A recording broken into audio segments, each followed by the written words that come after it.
Our Hiligaynon or Ilonggo word for the day is kadalagan. Kadalagan. When we say kadalagan, that means victory, triumph, gain, conquest, or chance of winning in a fight. Kadalagan. Kadalagan. Let us have the following sample sentences. The first one is, handom ko ang imo kadalagan.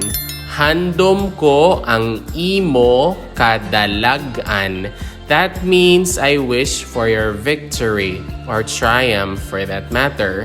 Handom ko ang imo kadalagan. The next Hiligaynon or Ilonggo sentence is panginbulahan sa imo kadalagan. Panginbulahan sa imo kadalagan. When we say panginbulahan, that means congratulations in English. Panginbulahan.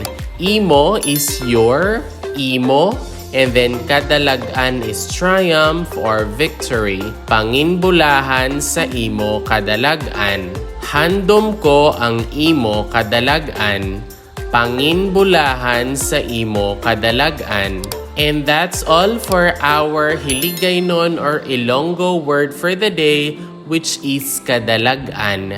Kadalagan. Handom ko ang imo kadalagan. Panginbulahan sa imo kadalagan.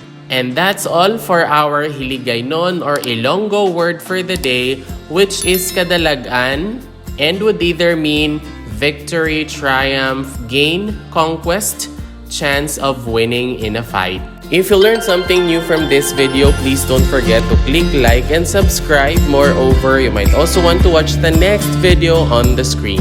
Thank you very much, goodbye, and take care.